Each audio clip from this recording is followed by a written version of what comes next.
Olá, boa tarde a todos e todas. Sejam todos muito bem-vindos. Se vocês estiverem ouvindo, por favor, falem, ou se tiver algum problema também, por favor, nos digam aí para a gente melhorar. Hoje estamos aqui para fazer essa live para a gente falar sobre a base conceitual do artesanato. E a gente tem uma convidada muito especial, que sempre dedicou e trabalhou muito para os artesãos do Brasil, que trabalhou muito em cima da base conceitual também. Então, a gente deve muito a ela. E eu vou trazê-la, ela vai se apresentar e vai falar para vocês, então, sobre a base. Muito bem-vinda, Ana. Pode se apresentar, por favor, e é todo o seu espaço. Olá, gente, tudo bom? Então, assim, meu nome é Ana, mas geralmente o pessoal me chama de Bia, né? Eu fui coordenadora do programa do artesanato por 6 anos e ano passado eu resolvi sair do governo e começar a fazer consultoria na área de artesanato e de empreendedorismo. Então, desde o ano passado, eu venho trabalhando mais com projetos de artesanato, mais aqui no Distrito Federal ou no entorno do Distrito Federal, e também trabalhando um pouco mais com relação a leis importantes para o setor, auxiliando o deputado, auxiliando alguns senadores, para a gente tentar aí alavancar o setor do artesanato, mas agora fora do governo. E aí, durante essa minha estadia no governo federal de 6 anos, aliás, passei 15 anos no governo federal, mais 6 anos à frente do programa do artesanato, nós trabalhamos numa nova base conceitual do artesanato brasileiro, que é o que me traz hoje aqui, né? A Cleide me ligou e perguntou se eu podia apresentar a base conceitual, e aí eu sempre tenho, assim, eu fico muito feliz sempre de apresentar a base, porque foi um trabalho muito árduo, né? Foi um trabalho de praticamente 3 anos, de uma nova base conceitual. O programa tinha uma base conceitual que foi feita em 2012, e depois da aprovação e ascensão da lei do artesão em 2015, nós nos deparamos com outra realidade, então decidimos fazer uma nova base conceitual muito mais à luz do que a Lei 13.180 trazia. E aí a primeira mudança estruturante realmente dessa base é que a primeira base conceitual não tinha sido feita no coletivo, né, chamando a sociedade civil, chamando o artesão para a gente dialogar e entender exatamente onde a gente estava acertando e onde a gente estava errando na antiga base conceitual. E aí a gente chamou o Colegiado da Cultura, né, que é feito da sociedade civil. Então, a gente teve a presença desse pessoal do Colegiado da Cultura, a presença das federações, a presença da confederação e ainda assim dos coordenadores estaduais, e começamos a minutar uma base conceitual. E disso aí passou-se praticamente 1 ano e meio na construção dessa primeira minuta, e depois dessa minuta nós levamos a plataforma que na época que a gente tinha do governo federal, que era Participa BR, e aí nessa plataforma nós deixamos essa base em consulta pública para que toda a sociedade civil pudesse se manifestar, né? E a gente teve, assim, realmente, bastante participação da sociedade civil na construção, quando a gente deixou nessa consulta pública, e nos reunimos novamente em 2018, finalzinho de 2017, começo de 2018, e aí sim construímos a nova base conceitual com as mãos de todos, né? Com a mão de representantes do governo municipal, com a representante de governos estaduais, com representante da sociedade civil, e alguns pesquisadores também sobre o tema. Uma delas é a Mercedes, que assim, eu costumo sempre citar, não sei se alguém conhece, mas ela, assim, a gente costuma dizer que ela é o papa do artesanato, ela sabe tudo e mais um pouco, né? Ela foi a primeira coordenadora do programa do artesanato, então, assim, ela conhece, estava em 1979 na formação do PNDA, que foi um programa que veio antes do programa do artesanato, E aí ela nos ajudou também muito na construção dessa nova base.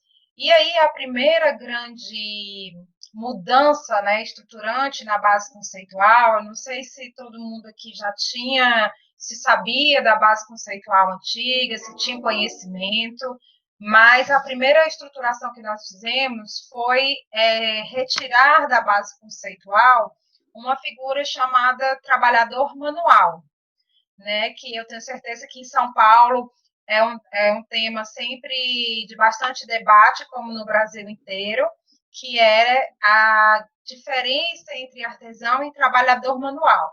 E esse trabalhador manual, ele também tinha uma carteira no programa, né? Eu acho que na Sutaco, se eu não me engano, ele também tinha uma carteira, não sei, não estou lembrando aqui, mas eu acho que tinha também. E, assim como todos os estados, esse trabalhador manual, ele tinha uma carteira e ele estava na base antiga. E com a sanção da lei de 2015, nós nos deparamos que não tinha, né, o conceito desse trabalhador manual. E como na lei não tinha o conceito do trabalhador manual, não fazia mais sentido o próprio programa do artesanato conceituar algo que não estava na lei. E aí falamos, não, então, o trabalhador manual vai ter que sair da base conceitual. E saindo da base conceitual, saiu também o rol de técnicas, né, que tinha na antiga base conceitual, e ainda assim saiu o que tinha na base conceitual antiga, que era a parte de saboaria, perfumaria, porque tudo isso era considerado trabalho manual. Então, todas essas técnicas saíram da portaria e ainda, além dessas, alimentação, que foi alimentação e bebidas, que também saiu da portaria por não ser considerado artesanato. Ele é até considerado uma produção artesanal, mas não é considerado artesanato. Então, assim, de uma forma bem clara, eu não vou aqui, eu queria, inclusive, que depois, eu não sei se todo mundo conhece essa portaria, é a portaria 1007, de 2018. É bom que todo mundo anote essa portaria. E é super importante o artesão conhecer aquilo que rege sobre ele, né? Então, eu sempre falo, não adianta que eu ficar falando da portaria, se o artesão também não se interessar, ler, porque a portaria é algo que está sempre, ela não é perpétua, né? Assim, ela não é para sempre. Então, assim, a cada ano, a cada 2 anos, a cada 3 anos, há uma renovação dessa base conceitual. A gente, quando pensou na nova base conceitual, nós pensamos para que tenha essa renovação e que ela não seja algo estático. Até porque sempre aparecem novas técnicas, né? A criatividade do povo nosso é muito grande, então está sempre aparecendo novas técnicas e a gente tem que inserir essas novas técnicas na portaria. E, então, assim, é importante que vocês leiam essa portaria e se, olha, observei que está faltando uma técnica que é importantíssima. Manda para o pessoal do programa, manda para a coordenação estadual, e com certeza essa coordenação estadual, junto com o programa e junto com quem elaborou a portaria, seja federações, seja o colegiado do artesanato, todo mundo tem que participar de novo e aí voltar nessa nova técnica e novos conceitos que possam existir daqui para frente. Então, é sempre importante vocês aprenderem um pouco mais sobre a base. Mas minha proposta aqui é trazer de uma forma bem fácil, a gente pegar conceitos, eu não tenho como passar aqui a portaria por inteira, ela é enorme, mas assim, acho que coisas que são importantes, que é primeiro, o conceito do artesão, né? Quem é o artesão perante o programa do artesanato, perante a lei, né, 3.180, e quem é esse artesão que tem uma carteira? Então, na verdade, a base conceitual de tudo que ela falou, eu tirei aqui, vocês estão vendo na tela, que é bem simples. Qual é o conceito do artesão? Artesão é aquele que trabalha predominantemente com as mãos, né? Então, tá lá, predominantemente manual. O artesão tem o domínio dos processos inteiro. Bia, o que é domínio do processo? Ainda surge muito essas perguntas. É você saber, você está com a sua técnica, vou pegar aqui, vou pegar uma renda. Então, eu sei o ponto inicial dessa renda, até o final. Então, eu tenho o domínio integral da minha técnica. Né? Eu vou pegar a cerâmica, eu tenho a queima da cerâmica, então eu tenho todo o domínio dessa técnica da cerâmica que eu utilizo. Então, o domínio dos processos é isso, é eu saber do início ao final qual é o meu procedimento da minha técnica. Se eu só sei a metade, eu não tenho mais o domínio. Aí eu dou um exemplo bem claro. Pegar colares de miçanga. Você não tem o domínio de como faz aquela miçanga, né? Até porque miçanga é industrializado. Ela só entra na base se for para indígena ou quilombola. Mas, como você não tem o domínio e algo industrializado, ele não por si só já não seria artesanato. A semente, se você não tiver o domínio técnico de como você faz o beneficiamento da semente, o tingimento da semente, ela já entra numa característica de trabalho manual, que seria só a montagem. Então, para ser artesanato e para você ter características de artesão, você precisa saber todo o processo produtivo até chegar ao final daquela montagem do colar de semente. E aí vem transformação da matéria-prima, então o artesão transforma a matéria-prima, e aí seja bruta ou manufaturada, e tem identidade cultural brasileira. Isso que também foi uma grande mudança da primeira base conceitual para a segunda base conceitual. Antes, a primeira base conceitual, ela trazia, no conceito de artesão, a identidade cultural regional, e não a cultura brasileira como um todo. E isso causava muito problema, porque o que é identidade cultural no estado A, talvez para o estado B, quando a gente fala em regional, ela não seja mais. E aí o artesão naquele estado era artesão e no outro estado ele deixava de ser artesão. Então a gente fez essa grande mudança, que foi um divisor realmente de dizer assim, não, agora todo mundo, se eu sou artesão em São Paulo, eu vou ser em Pernambuco, eu vou ser no Distrito Federal e eu vou ser em qualquer lugar desse país.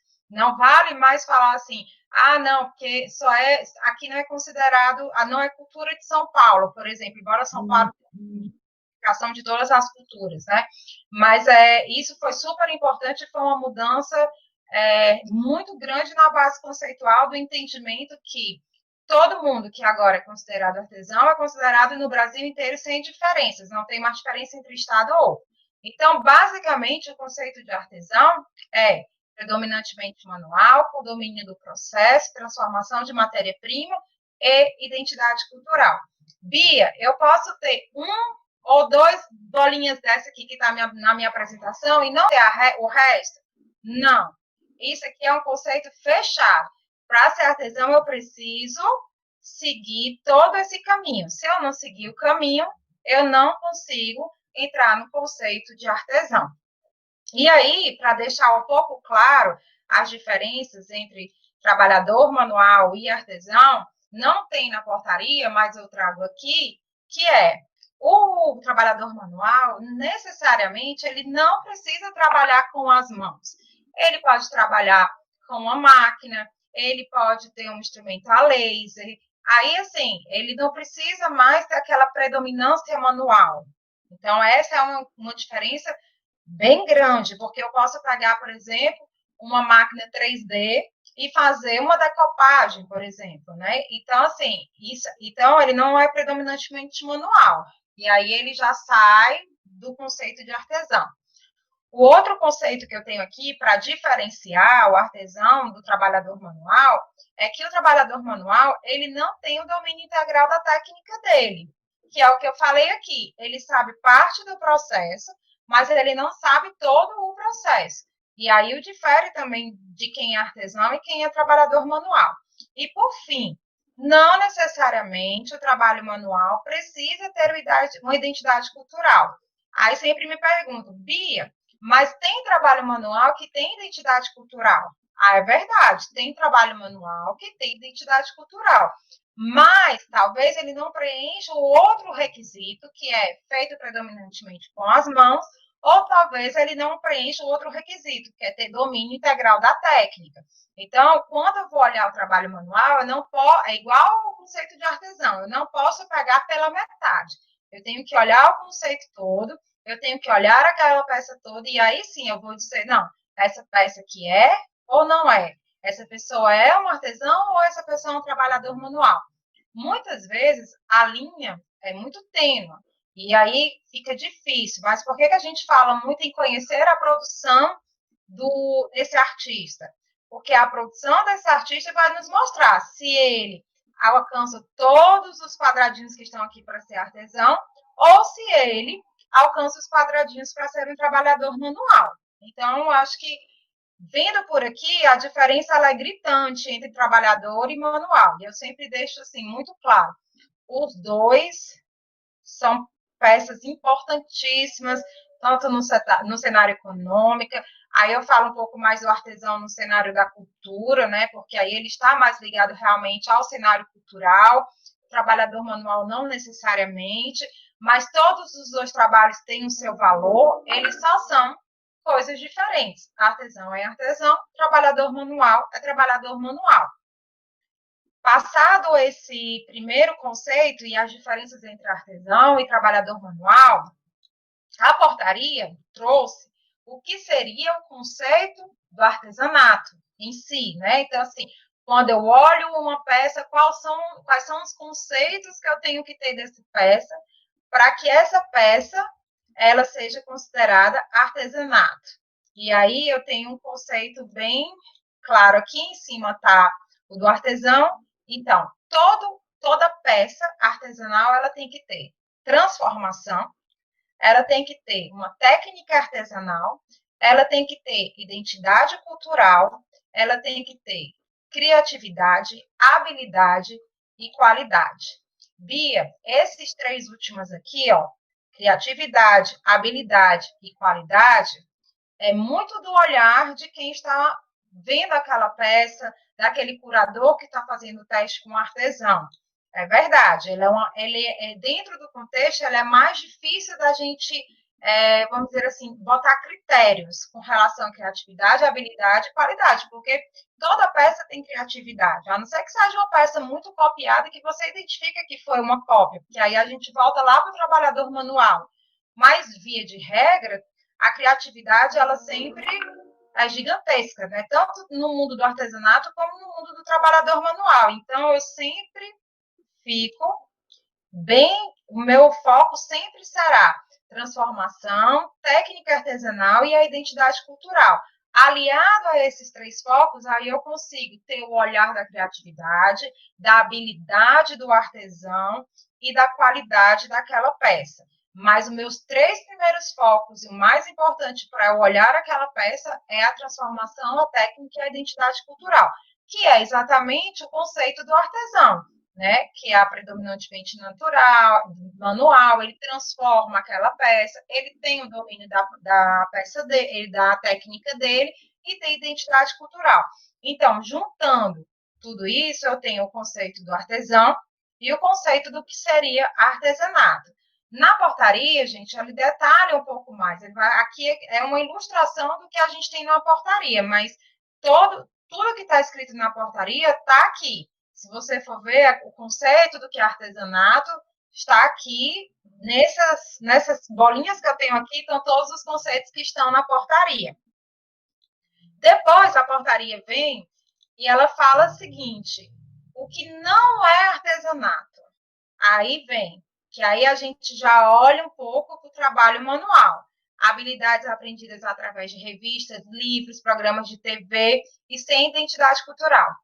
Aí tem sempre alguém que diz assim, mas Bia, eu aprendi parte do meu artesanato, que seja, por exemplo, peguei uma cerâmica e dessa cerâmica eu fiz uma pintura. A pintura é a parte desse processo produtivo. E aí, essa pintura, eu me inspirei do que eu aprendi em revista, do que eu aprendi em livro, ou até em programas de TV. Tá válido, não tem problema. Isso não vai deixar, você não vai deixar de ser um artesão por causa disso. Aqui a gente está falando num todo maior, que são aquelas cópias, que são aquelas montagens rápidas, e é um trabalho que realmente não tem aquela identidade cultural. Lapidação de pedras preciosas, né, não é considerado artesanato se ele fizer só a lapidação. Bia, mas se ele fizer a lapidação e todo o resto do processo até chegar na peça final, aí sim, tá tranquilo. A gente tem lá no Piauí muito trabalho com pedras. E o artesão, ele é considerado artesão desde a lapidação até o finalzinho do trabalho dele. Sabonete e perfumarias e sais de banhos, né? Não é considerado artesanato. Moldes e padrões pré-definidos, difundidos por matrizes comercializadas. Gente, isso é importantíssimo. Lá na frente, quando eu falei predominantemente com as mãos, e aí lá na portaria também vai ter um parágrafozinho falando com relação a moldes e padrões. Tanto o predominantemente com as mãos, o artesão pode sim usar equipamentos que facilitem a vida dele, desde que esses equipamentos eles sejam conduzidos também pelo artesão. E não aquele equipamento que vamos pegar aqui, não sei, São Paulo tem bastante tecelagem. Aí eu vou pegar aqui o caso de tecelagem e vou colocar uma máquina de tecer, né? Mas só que elétrica, que não depende do artesão. Ele faz só aquela montagem inicial da tecelagem, mas de resto ele não precisa mais fazer nada. E aí não, aí esse tipo de equipamento a gente já não considera mais como artesanato, mas eu tenho uma máquina de costura, da qual essa máquina de costura eu precise manusear essa máquina o tempo todo. Aí sim eu posso utilizar, desde que a peça não seja feita toda por essa máquina, mas eu posso sim utilizar essa máquina para ajudar no meu processo produtivo. Então, é importante a gente fixar isso. Não é que eu não posso usar máquina de jeito nenhum, não é que eu não posso usar equipamento. Outro dia a gente estava conversando, estava até numa live, e um indígena me perguntou, eu posso usar algum equipamento que fure melhor a semente? Porque realmente é trabalhoso. Lógico que pode, porque o conceito todo que ele tem, ele não perdeu, ele só vai, dentro do processo produtivo dele, usar uma única máquina que é para auxiliar a furagem da semente. Então, não deixou de ser artesanato porque ele está usando aquela máquina. E uma máquina que ele tem que ter perfeito domínio da mão dele, porque se ele não tiver o domínio da mão dele, primeiro, ela não vai furar sozinha a semente. E segundo, se ele não fixar ali e ficar segurando, essa semente vai quebrar. Então, embora ele esteja utilizando uma máquina, um equipamento que facilite, mas esse equipamento permanentemente está na mão dele, então é guiado por ele. E moldes e padrões o artesão também pode usar. Se a gente for no Acre, por exemplo, nós temos parte do trabalho artesanal que tem no Acre, de lacre, todo é feito por moldes, mas só que esses moldes são fabricados pelo próprio artesão. E essa é a diferença. Se o artesão ele faz o molde dele, ele faz o padrão dele, não tem problema. O que tem problema é eu já comprar o molde pronto e sair fazendo peças em cima desse molde. Porque aí a criação não é mais do artesão. A criação, na verdade, é do molde. Ele vai redesenhar em cima daquele molde. Então, assim, pode usar molde, Bia? Pode, desde que esse molde seja construído pelo próprio artesão. Então, outra característica aqui do que não é artesanato, publicação dedicadas exclusivamente para trabalhos manuais, produção assistemática e não persiste de um processo criativo efetivo, alimentos e bebidas, cópias sem valor cultural, sem identidade da sua região ou o artesão que tenha produzido, simples montagem com peças industrializadas e ou produzida por outros. Isso aqui acontece muito em São Paulo, né? A gente tem uma característica bem grande de São Paulo dessas montagens com peças industrializadas, principalmente quando a gente está falando de brinco, colar, e aí a gente procura assim, botar muito claro na base conceitual de que isso não é aceito como artesanato, isso é trabalho manual. Fui lá no mercado e comprei peças industrializadas e fiz a montagem. Essa montagem, embora a técnica montagem tenha na portaria, ela não passa como artesanato, né? Porque tem lá peças industrializadas. Então, isso é uma característica forte de São Paulo. Esse trabalho manual tem muito em São Paulo. E já teve uma época para trás, bem para trás mesmo, logo quando eu cheguei no programa do artesanato, que a gente via muito nas feiras esse estilo de trabalho. né? Mas, assim, com a nova portaria, esse estilo de trabalho, por exemplo, já não pode estar na feira do programa do artesanato. Então, então vamos lá. Aí aqui eu já expliquei por que o trabalhador manual saiu da base do programa, né, vindo a Lei 13.180, e aí muito trabalhador manual pergunta com relação à carteira dele, porque eu não sei em São Paulo, mas alguns estados, ele também tinha isenção do ICMS com a carteira de trabalhador manual. Essas carteiras, as expedidas, né, elas continuam tendo validade até o dia de vencimento da carteira. No dia que vencer, esse pessoal não tem mais direito à renovação da carteira. Aí, indo para a base conceitual, a gente tem na base conceitual a classificação. Eu espero que tenha ficado bem entendida a diferença entre artesão e trabalhador manual. E aí a gente volta aqui para a classificação da produção artesanal. Na base conceitual, a gente tem artesanato tradicional, arte popular. Aí eu não vou ler aqui, mas assim, depois vocês vão na base conceitual e dão uma estudadinha com relação a essa classificação. Aí nós temos artesanato indígena, artesanato quilombola, artesanato de referência cultural e artesanato contemporâneo conceitual.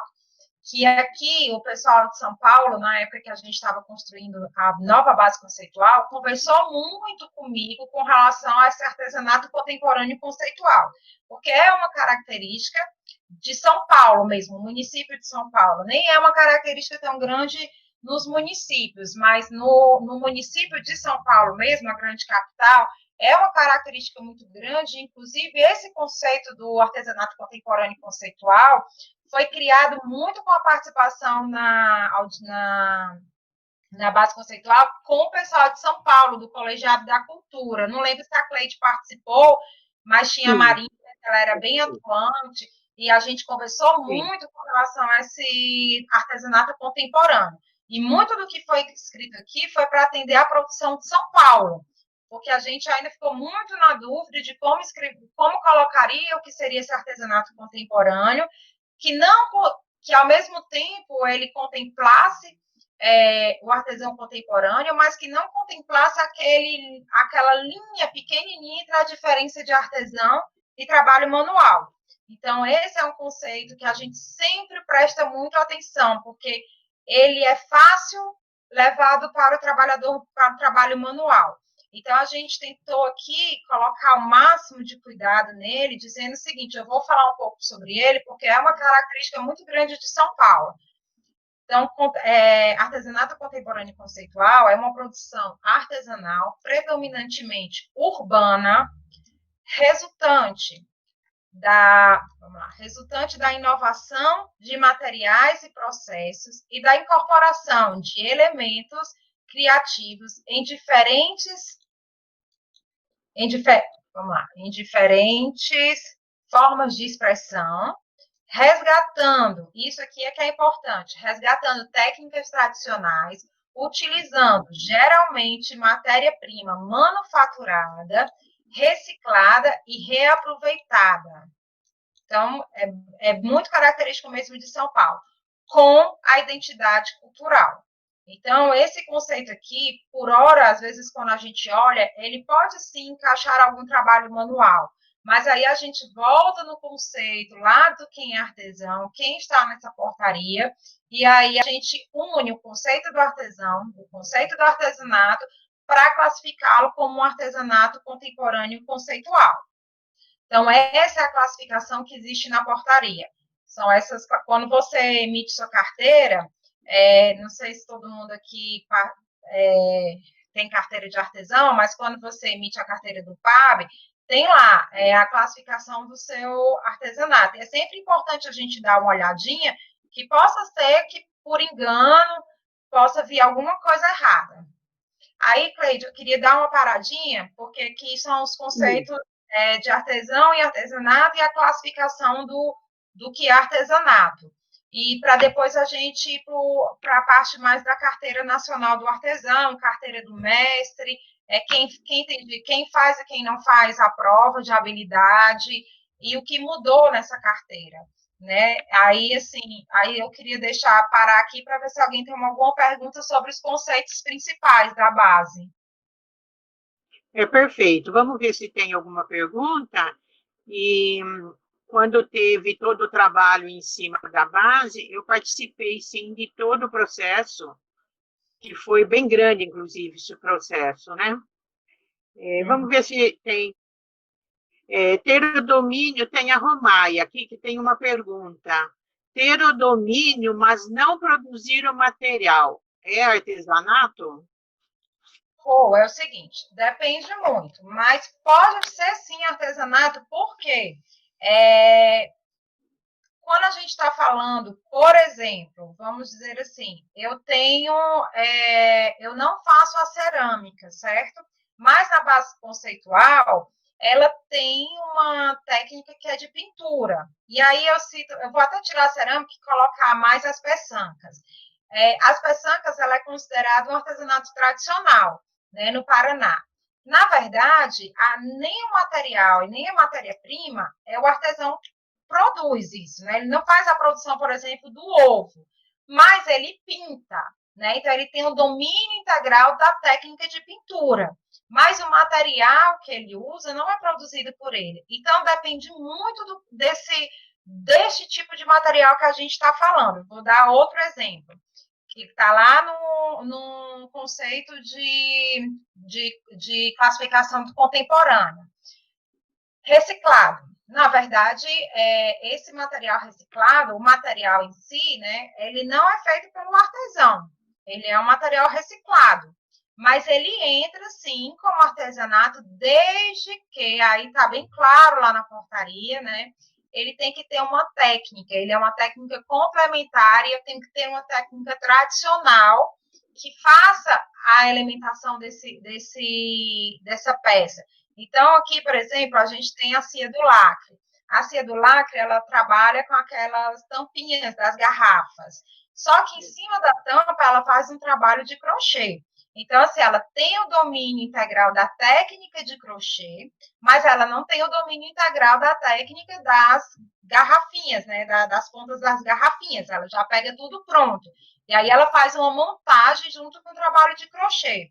Então, depende muito daquela peça. Pode ser, sim, que possa ter uma peça onde o material não seja feito exatamente pelo artesão, mas ela pode ser considerada artesanato. Depende muito do trabalho que a gente está vendo. Se você quiser exemplificar um trabalho para a gente poder ter uma opinião maior sobre isso, assim, olha, eu posso te dizer, não, esse aqui é e esse aqui não é, aí você pode ficar à vontade. Mas pode existir casos, sim, que aconteça do artesão ter o domínio integral da técnica, mas ele não produz aquele material. E mesmo assim, ela ser considerada artesanato. Tem mais uma pergunta aqui, que é da Edna Gama. Ela pergunta se você borda com a máquina, se isso é artesanato ou não. O bordado com a máquina depende da máquina, né? Se for aquela máquina elétrica, não. A máquina elétrica ela não é aceita como uma peça, um auxílio de peça artesanal. Se for aquela máquina de pedal em que você segura, mas todo o domínio do bordado, tudo que você está passando ali é feito por você, aí sim, entendeu? Mas se for aquela máquina elétrica, não, que é o que faz muito com bordado. E também tem uma coisa, a criação desse bordado tem que ser sua, não pode ser uma criação de outro, entendeu? Então, assim, a criatividade desse bordado tem que ser seu. Aí, outra coisa também que me pergunta muito com relação ao bordado. Eu comprei um bordado pronto, e aí eu só estou fazendo estou costurando em cima e, na verdade, fazendo uma costura desse bordado. É considerado artesanato? Não. Então, assim, primeiro, não pode ser uma máquina elétrica. Segundo, esse bordado tem que ser uma criação sua. Se essa criação não for sua, não é considerado artesanato. A Romaia, ela perguntou novamente, tem que ter alteração da matéria-prima, a romaia, ela faz tear. Uhum. Eu não sei exatamente o que seria essa alteração da matéria-prima. Se ela pudesse explicar melhor o que seria essa alteração da matéria-prima, porque se for a transformação da matéria-prima, sim, tem que transformar essa matéria-prima.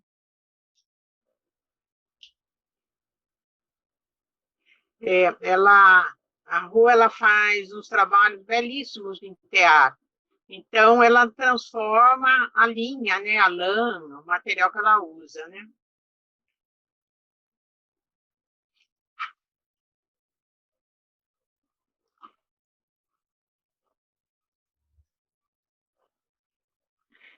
Ela tá per... Nossa, ela não produzir o fio que utiliza. Não, na verdade, o artesão ele pode comprar o fio, né? Eu não sei exatamente não produzir o fio que utiliza no tear manual, mesmo que eu saiba como fazer o fio. Na verdade, sim, ele pode não produzir esse fio, porque a técnica em si, a gente aí você tem uma união de mais técnicas dentro da tecelagem, né? E é a mesma coisa, por exemplo, da renda e do bordado. Você pode até saber como fazer aquela fiação, mas você não precisa fazer a fiação para ser considerado artesanato. Perfeito. Tem por exemplo, caixa de papelão em caixas utilitárias. Por exemplo, é artesanato?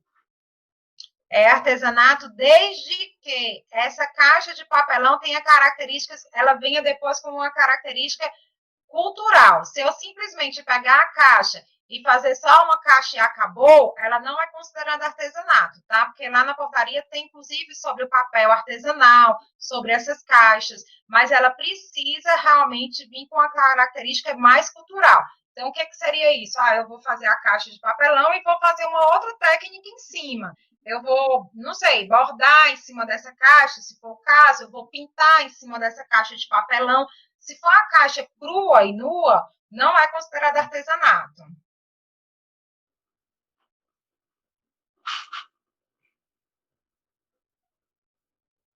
Aí eu acho que eu já respondi aqui a Rô, que é com a questão da fiação. Ela pode ou não produzir a fiação para altear, né? Mas ela não precisa fazer essa fiação e mesmo assim é considerado um trabalho artesanal.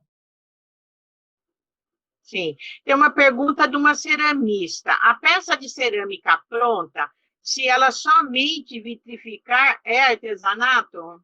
Não, na verdade, a vitrificação ela tem que estar acompanhada da cerâmica. Você tem que fazer a cerâmica e vitrificar. Se você já comprar a peça pronta, aí não. Na verdade, a única técnica que abre essa abertura na base conceitual é a pintura. Que aí sim, a pintura você pode comprar a cerâmica, que ainda é uma discussão que está na base conceitual. Assim, acho que a gente ainda tem que evoluir com relação à pintura. Mas a pintura hoje você pode ter a cerâmica e aí e depois você só pintar. E você não precisa necessariamente fazer a cerâmica.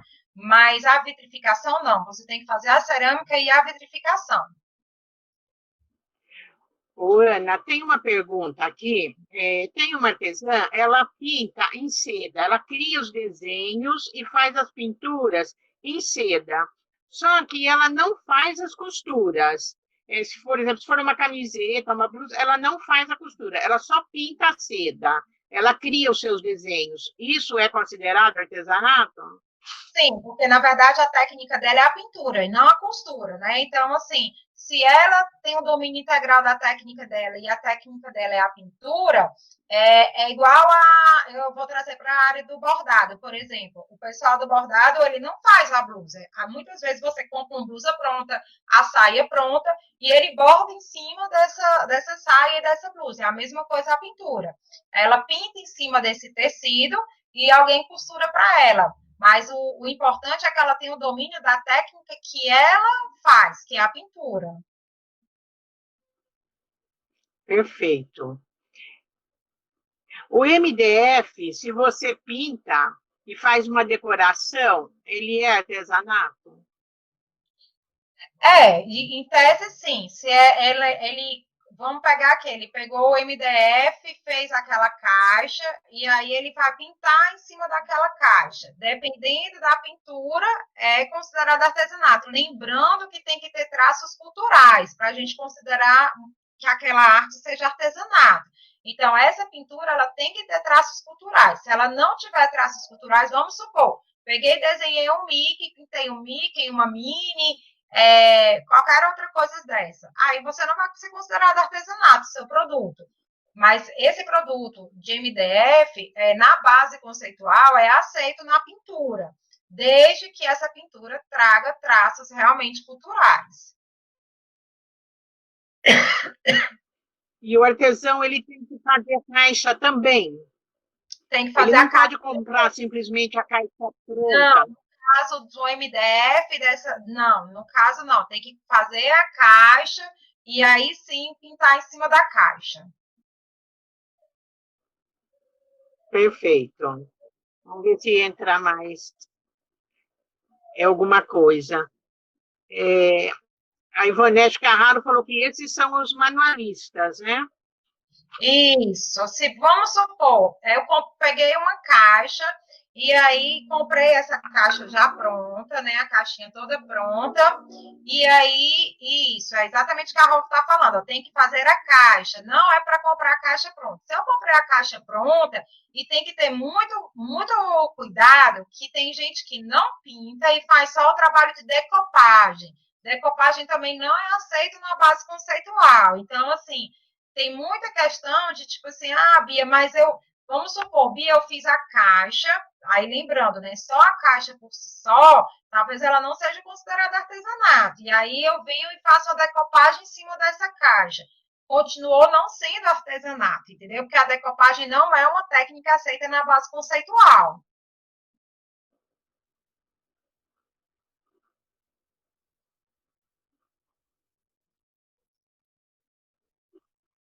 Tem mais alguma pergunta? A Rô Eu acho colocou que uma briga grande em Serra Negra. Imagina Serra que na Serra Negra o pessoal não faça a caixa e faça só a pintura. Deve ser, né? É isso. Aí, assim, a questão da sim. pintura, eu sempre deixo claro, assim, a base conceitual, como eu falei aqui, foram 3 anos de construção.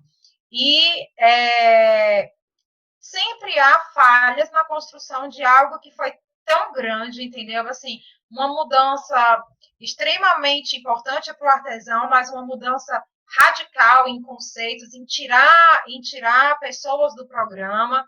Então, assim, foi trabalhado, feito com muito cuidado essa construção da base. Mas existem falhas nessa base conceitual, e é o que eu sempre falo, por isso é importante a participação ativa do artesão com relação à base conceitual, porque assim, eu participei da base, né, assim, estudei muito, mas hoje, olhando, eu tenho várias críticas com relação à pintura. E eu acho que a gente teria que estudar um grupo de estudos maior, entendeu? Assim, se organizar e tentar fazer, por exemplo, essas lives com um grupo de estudos com relação à pintura e apresentar uma nova solução de pintura na base conceitual, porque ela é sempre matéria de extremas brigas na base conceitual de entendimento, porque como não fica claro, por exemplo, uma coisa não precisa ser feita e a outra precisa para ser considerada artesanato na questão de pintura, então acho que a gente teria que trabalhar um pouco melhor o conceito dessas técnicas, principalmente quando a gente está falando de mão livre, técnica de mão livre, por exemplo. Eu acho que na cerâmica, obrigatoriamente, ele teria que fazer a cerâmica e pintar em cima da cerâmica para ser considerado artesanato.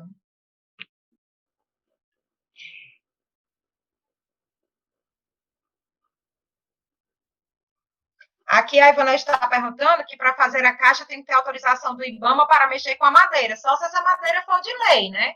Se a madeira for uma madeira normal, ela não precisa ter autorização do IBAMA. Agora, se você realmente estiver mexendo com a madeira de lei, precisa sim ter autorização do IBAMA ou apresentar o manejo dessa madeira. No caso, por exemplo, o MDF não tem autorização do IBAMA, né? MDF é uma réplica da madeira, não é bem a madeira. Então, assim, agora, se realmente você for trabalhar com madeira de lei, Aí tem que ter cuidado, porque assim, a madeira de lei você tem que ter na verdade, você tem que apresentar um manejo para o IBAMA com relação a essa madeira. Ou a madeira de demolição, né? Que aí você pega, mas nem o MDF você não precisa dessa autorização. Você viu, Bia, que o Silvio tinha feito uma pergunta sobre a certificação do produto artesanal para exportação. Quem poderia fazer isso? Você viu essa pergunta? Não, estou vendo, eu li bem rápido e aí passou, mas assim, é uma ótima pergunta.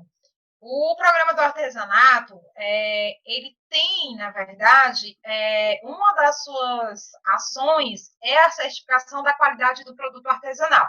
Não sei se vocês sabem também, mas agora está parado, mas ela é uma matéria no Senado sobre essa regulamentação de uma construção de uma certificação do selo artesanal. Então, hoje, na verdade, não existe ninguém que dê essa certificação, não tem um órgão que dê essa certificação. Mas o programa do artesanato vem buscando meios de certificar esse produto. Então, talvez criar um programa de certificação, e aí com a participação do IBAMA, com a participação principalmente do pessoal do meio ambiente, né? Porque uma das questões fortes com relação ao artesanato é o meio ambiente, mas assim, hoje só tem 2 estados que certificam a qualidade do produto artesanal, que é o Ceará e a Bahia. Eu não conheço outro estado que faça essa certificação do produto artesanal. E aí, assim, tem na lei 13.180, tem essa previsão desse selo, né, dessa certificação do produto. Acho que é algo que vocês têm que batalhar junto ao programa do artesanato. Eu vejo a equipe do programa do artesanato bem focada em querer fazer essa certificação, mas você sabe que para isso precisa de recurso, e sempre o programa é bem carente de recurso, né? Mas eu acho que para ontem essa certificação. Se a gente olhar o mundo ao redor, você tem a Colômbia que certifica, você tem Portugal que certifica, você tem o México que certifica, e essa certificação acabaria assim, mais da metade dos nossos problemas que a gente tem, né? Principalmente vocês aí em São Paulo, que tem muita imitação, réplica, tudo, né? Tudo que tem, tudo no mundo tem em São Paulo, que às vezes outros estados nem sofrem tanto, mas São Paulo sofre mais. Então, a certificação seria uma maneira, assim, maravilhosa da gente acabar com esse problema que tem e realmente dar um valor agregado ao artesanato, porque aí sim você vai entender por que aquele produto é mais caro. Porque você está falando de um produto que foi certificado, um produto que é feito à mão, um produto que leva a cultura, mas hoje não tem um órgão governamental que faça essa certificação ainda. Mas é algo que eu acho que vocês têm que se unir, têm que provocar o poder público para fazer essa certificação, seja o poder público estadual ou o poder público federal. Particularmente, eu acho que essa certificação teria que vir do poder público federal, com a ajuda do estadual, que aí cada estado tem suas particularidades. A Edna está perguntando aqui sobre o feltro, né? O feltro, na verdade, ele não entra na base conceitual, tá? Ele é uma matéria-prima que não entra na base conceitual do artesanato.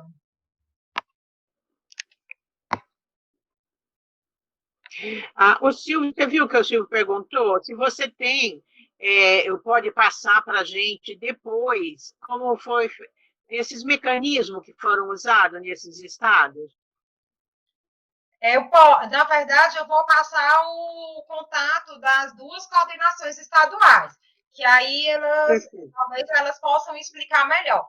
Na Bahia, é o IBAMetro, que é o Imetro, né, na verdade, só que lá é IBAMetro, que ajuda nessa certificação. No Ceará, não tem o Imetro na certificação da qualidade do produto. É o próprio estado que faz. Mas, assim, lembrando que o Ceará tem uma particularidade muito diferente na questão do artesanato. É um programa muito bem desenvolvido, né? Assim, e aí é um programa que você tem em vários municípios e regiões centrais ali, né? Nas grandes regiões do Ceará, você tem um representante do Estado. Então, assim, aí ele teve a condição de não precisar dessa parceria do Imetro. E aí ele faz um selo do artesanato lá, que é ouro, prata e bronze. Mas aí eu posso passar o telefone das coordenações estaduais e elas explicarem melhor o método de cada estado. E eu também posso passar para vocês a lei, o projeto de lei que está lá no Senado e que já foi aprovado por 2 comissões, que é o projeto de regulamentação do processo do certificado do artesanato. Isso seria muito importante para a gente mesmo, para a nossa associação ter acesso a isso, para a gente poder também fazer essa união e trabalhar em cima disso, né?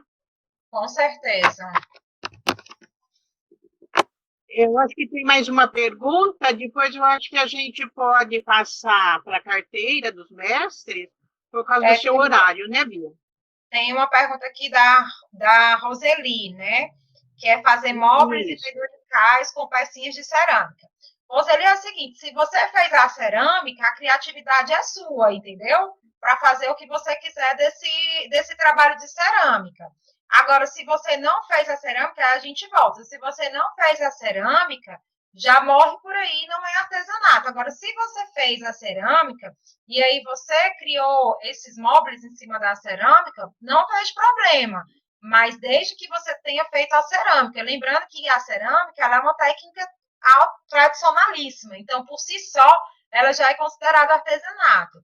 E aí está o traço cultural dela, né? Que é a própria técnica. Tem técnicas que eu não preciso ver a cultura expressamente desenhada, a iconografia, nada disso. Que é o bordado, que é a renda, né? Assim, por si só, aquela técnica já se apresenta como uma técnica tradicional do artesanato. Então, se ele faz a cerâmica, eu não vejo problema nenhum. Agora, se ele não faz, aí a gente tem uma simples montagem. E aí essa montagem não é aceita na base conceitual. Tem uma pergunta do Jorge. Então, Jorge, não é considerado artesão, tá? Na verdade, todo projeto desenhado no computador e depois realizado numa impressão 3D, ele foge completamente do conceito de artesanato. Perfeito. Então, eu acho que a gente pode passar agora para a carteira dos mestres, né, Bia? Tem uma pergunta do Silvio ainda, se a sustentabilidade está nos conceitos. Sim, a sustentabilidade está lá no conceito da certificação.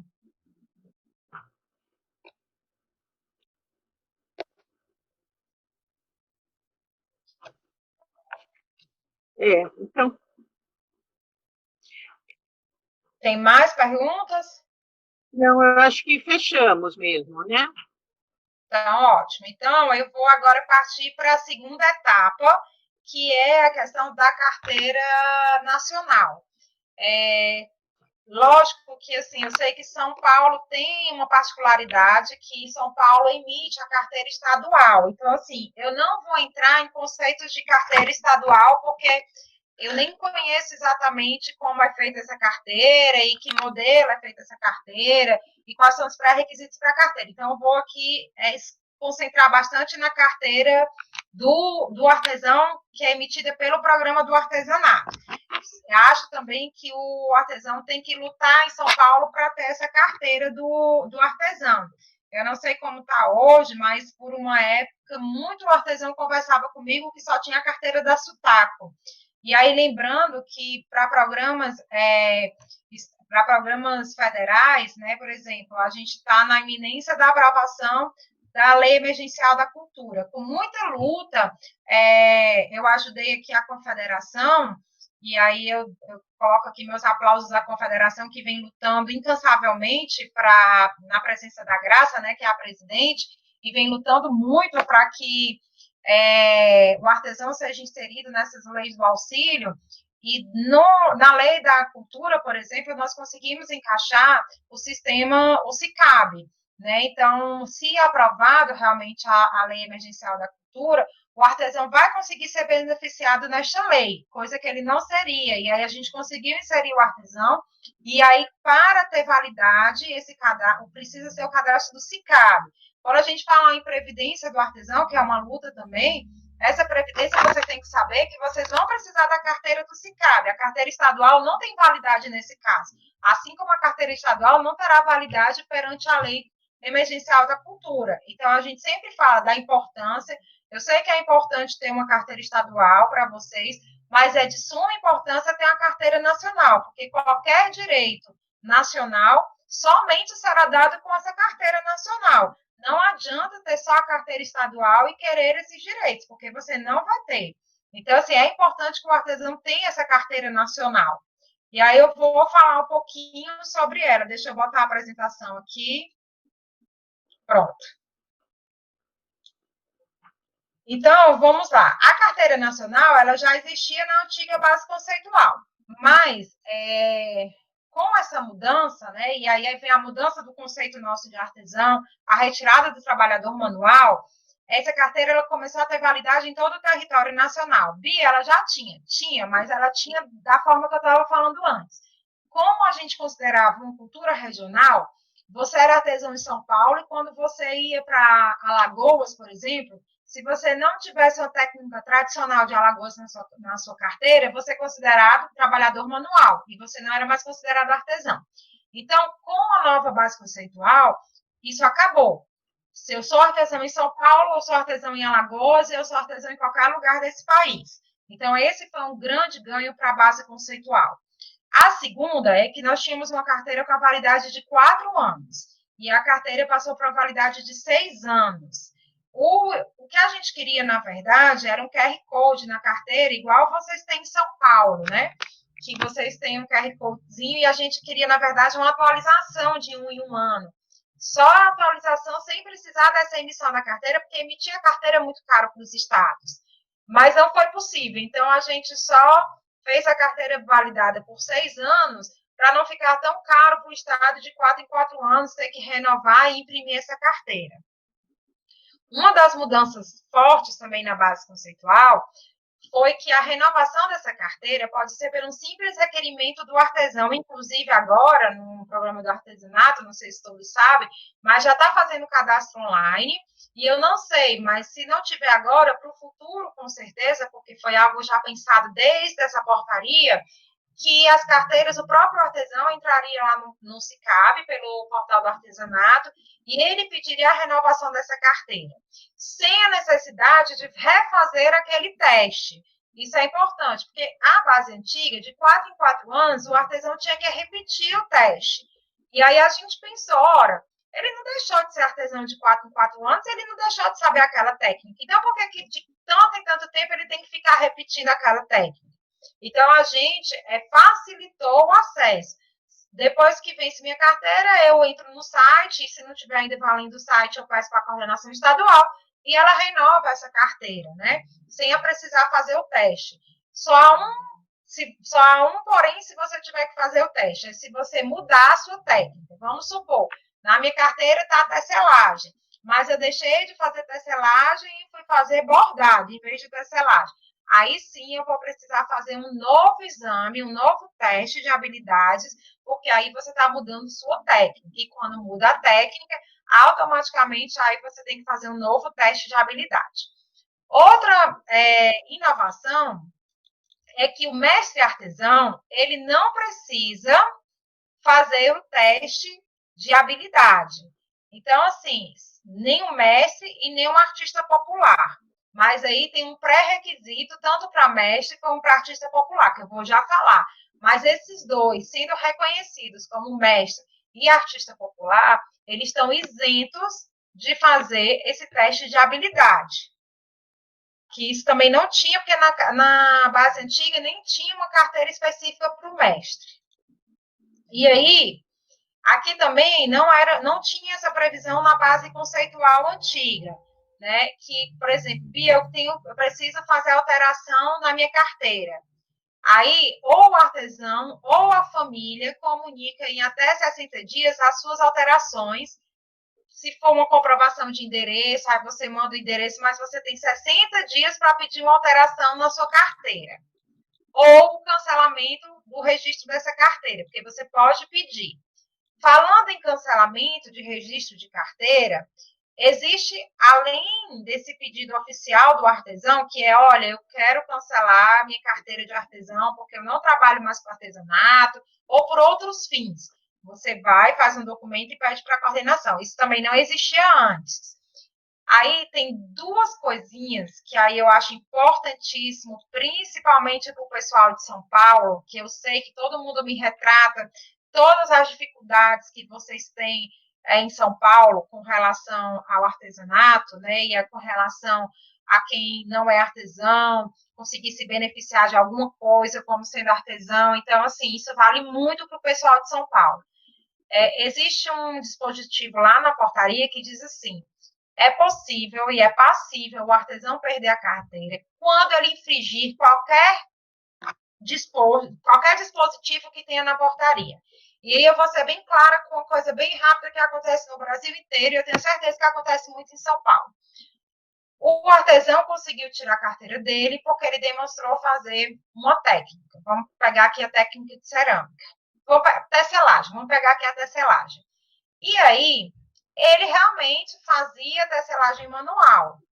A partir de um certo momento, para vender mais, né, para várias outras coisas, outros fins, para uma produção mais rápida, e gastar, na verdade, gastar menos tempo e ter um retorno financeiro, às vezes, né, maior, o que ele fez? Ele passou a fazer tecelagem por meio de equipamentos elétricos, né, e não mais equipamentos manuais.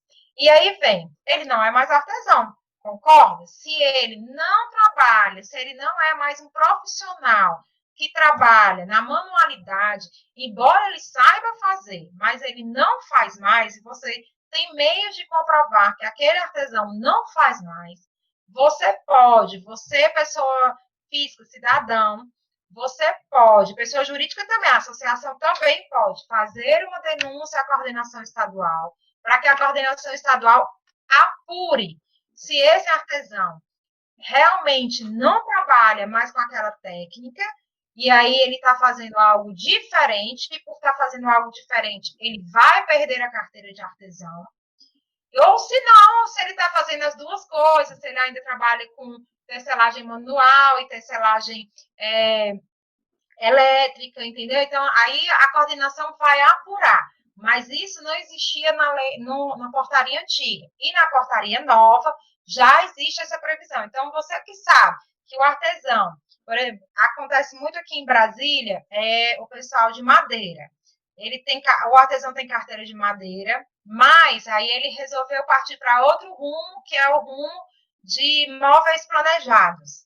E aí ele tem a carteira porque ele trabalhava com madeira, ele fazia peças de demolição, e aí um certo tempo da vida dele, obviamente, ele foi para material planejado, porque assim, é um consumo direto, ele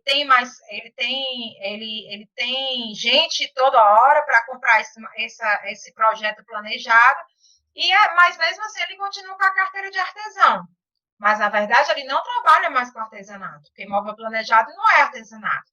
E aí eu posso, como cidadã ou como entidade, fazer uma denúncia e pedir para apurar. Se ele tem, por exemplo, um box, né, que acontece aqui na torre de TV, ele tem um box, que a prerrogativa do box é exigência de ter carteira do artesão. Mas nesse box ele vende tudo, menos artesanato, ele vai perder a carteira dele. Então é importante que vocês saibam que a base conceitual traz esse dispositivo de infringir a portaria. E aí, se você tem provas, aí você comunica a coordenação, e aí a coordenação vai apurar essas provas. O outro dispositivo que também não tinha na base antiga é a pedido do órgão fiscalizador. Vamos, se o IBAMA, por exemplo, alguém me perguntou aí da questão da caixa da madeira e ter autorização do IBAMA.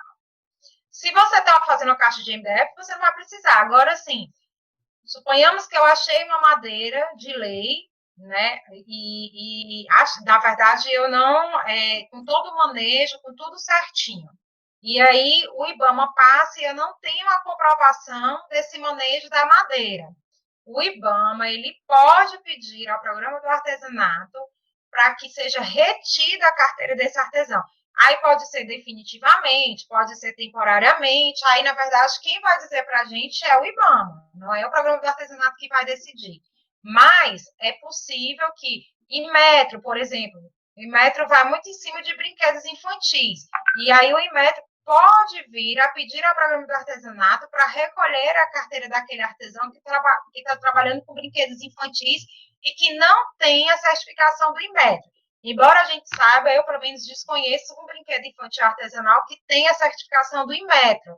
Até porque eles falaram que é muito difícil essa certificação de produto artesanal, porque os testes do Inmetro são aqueles testes que você joga no chão, que você faz uma série de coisas que para o produto artesanal em si não daria certo.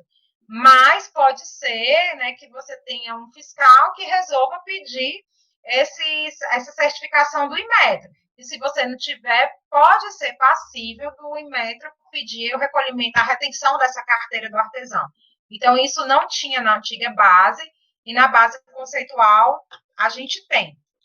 E aí, a Cleide me pediu muito para falar sobre uma novidade que tem na carteira que tem na base conceitual, que é a carteira do mestre artesão.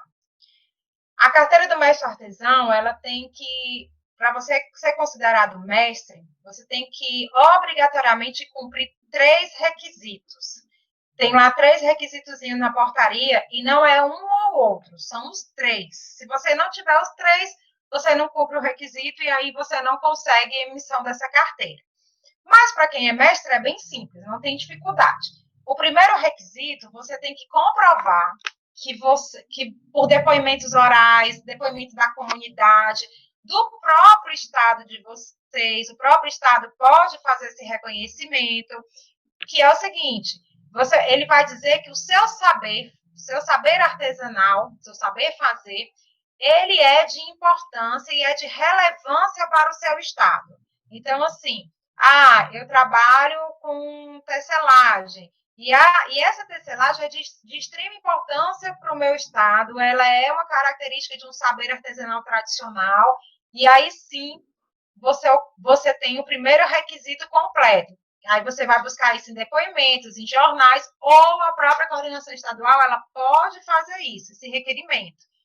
Principalmente o pessoal da cultura também. Se você for na Secretaria de Cultura e realmente for reconhecido como saber fazer tradicional, a Secretaria de Cultura pode emitir isso para você.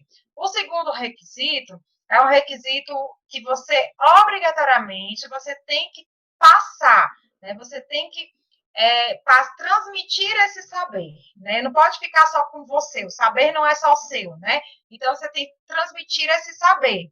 Essa transmissão de saber, você vai comprovar como? Ou você tem comprovantes da sua comunidade, a sua comunidade atesta que você transmite aquele saber naquela comunidade, ou você tem órgãos que você, não sei, você dá aula numa universidade, né? E aí a universidade pode dar um atestado dessa transmissão desse saber.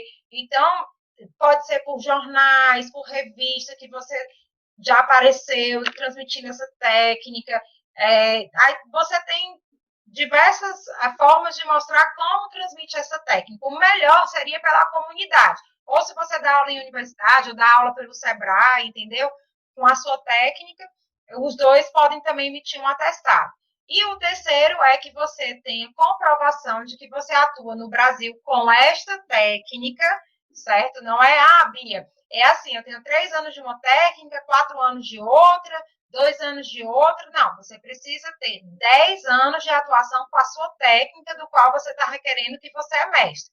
Comprovando esses 10 anos, que pode ser por jornal, próprio Estado, com participação em feiras, com participação em outras ações e atividades estaduais ou municipal, o próprio município pode te dar essa comprovação. Se você comprovar que tem 10 anos, então, tendo esses 3 requisitos, você consegue emitir hoje a carteira de mestre. Então, essa também é uma novidade da base conceitual que não tinha. Antigamente, a gente só tinha a carteira do artesão. E agora a gente tem essas duas carteiras, tanto a carteira de mestre, né, que é o reconhecimento que o programa faz para esse mestre, e a carteira do artesão normal. Esse mestre, como eu falei anteriormente, ele está liberado de fazer o teste de habilidade. embora eu conheça muitos mestres que querem porque querem fazer esse teste de habilidade. Diz, não, mas eu quero, mas ele está dispensado. Assim como o artista popular. E o requisito do artista popular são os mesmos do mestre. Ele só não tem direito a uma carteira especial, tipo carteira de artista popular. Mas ele pode preencher os 3 requisitos que o mestre preenche, aí ele está isento de fazer o teste de habilidade. Então, é isso. Eu acho que abordei os assuntos mais importantes da carteira nacional. Ah, e outra novidade também é que hoje, eu não sei se já está funcionando, mas se não tiver, logo, logo vai funcionar, é que a associação e federação, por exemplo, eu quero cadastrar a minha federação no SICAB. Para cadastrar essa federação no SICAB, lá na portaria fala, obrigatoriamente você tem que ter associações debaixo dessa federação, né? Então, assim, no mínimo 5 associações. E essas associações também têm que estar cadastradas no SICAB. Não adianta uma federação, por exemplo, chegar e falar assim, ó, o programa estadual do artesanato, eu quero cadastrar a minha federação. Mas eu não tenho. Aí eu dou lá 5 nomes de associações, mas ninguém dessas associações estão cadastrados no SICAB. Então, não tem validade. Para a federação ter um cadastro com um númerozinho, não emite carteira, mas emite um númerozinho. E esse númerozinho, que é o comprovante da sua inscrição dentro do SICAB, para você ter, você precisa necessariamente a federação apresentar 5 associações válidas que estejam no SICAB para que você possa receber esse número de cadastro da federação. Assim como a associação que queira cadastro no SICAB, ela precisa que os seus associados estejam também lá no SICAB. Porque se o associado não estiver no SICAB, também ela não consegue fazer esse cadastro. Então, a associação precisa ter os seus associados cadastrados no SICAB e a federação precisa ter 5 associações e essas 5 associações precisam necessariamente ter os seus associados cadastrados no SICAB. Então, isso também não existia na base conceitual antiga e ela hoje já existe na base conceitual nova, que é também uma novidade, esse númerozinho da federação. Aí eu acho que é isso. Se você quiser fazer pergunta. Eu quero, Bia. Eu quero. A UAPESP, ela é a associação que nós estamos cadastrada no PAB como 01 de São Paulo. E a gente está cadastrado na Sutaco como 01 também. Agora, como que São Paulo tem uma federação se a gente não tem 5 associações cadastradas no PAB? Não, aí veja, ó. São Paulo pode. O programa do artesanato brasileiro nunca interferiu nessas criações de federação, e nem pode interferir, porque isso é algo da sociedade civil, não é algo do governo. Nem o governo estadual, nem o municipal, nem o federal pode interferir, porque isso é algo que vem da sociedade civil, essa construção de associação, federação e tudo. Agora, aí a gente pode interferir no seguinte requisito. A federação ela pode existir, certo? Porque não é o programa do artesanato, seja ele estadual ou federal, que vai impedir a existência dessa federação. Mas o que é que ela vai dizer? Federação, para você estar cadastrada no cadastro de informações do artesanato brasileiro, aí você precisa me apresentar isso aqui. E aí ela tem que apresentar. Então, são 2 coisas diferentes. Uma, ela pode fazer a constituição dela, entendeu? E aí o governo não vai se meter nisso, porque ninguém pode se meter nisso. Os únicos que podem reclamar dessa constituição, se é válida ou não válida, se teve representação do artesão ou não teve, são vocês. Vocês, artesãos, que têm que reclamar, entendeu? Olha, essa federação ela foi constituída de uma forma que ninguém sabe como foi constituída. Simplesmente apareceu lá um presidente. Né? Aí são vocês, a organização de vocês é que tem que fazer uma modificação, participar de uma próxima eleição, entendeu? Geralmente é de 2 em 2 anos. Então, assim, eu não sei como é que está São Paulo, mas e aí vocês serem mais ativos e procurar saber melhor sobre como foi a constituição dessa federação.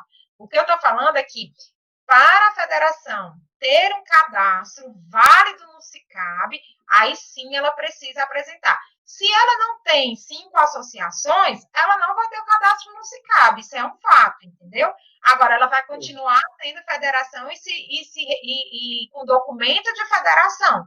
Ela só não vai conseguir ser cadastrada no SICAB. Perfeito.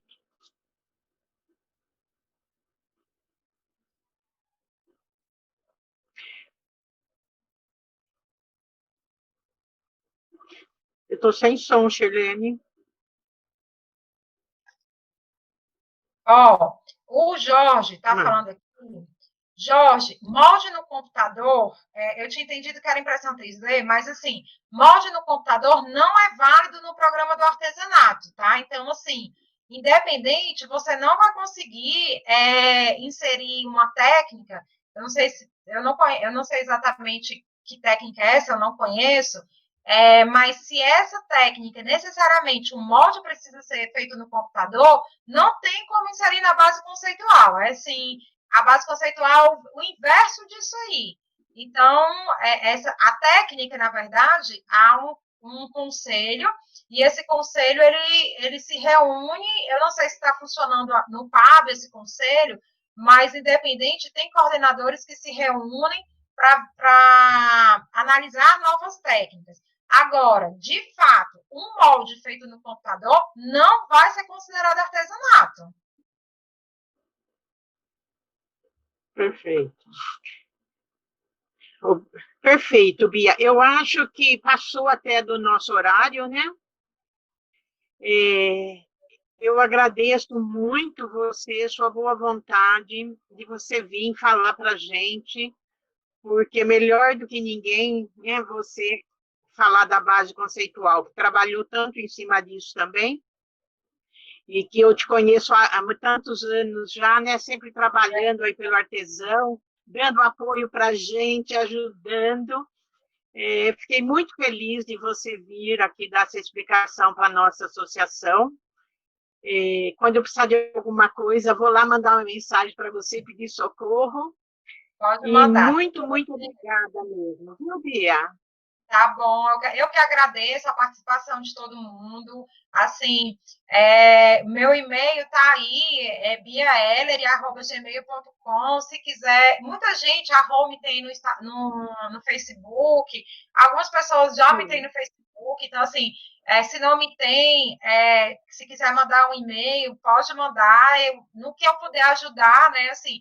Lembrando que eu não estou mais no programa, então, assim, eu não posso ajudar com relação a algumas coisas inerentes ao programa, mas, assim, Bia, eu tenho uma dúvida com relação a um trabalho, não tem problema, pode me chamar que eu, naquilo que for possível, eu tento ajudar.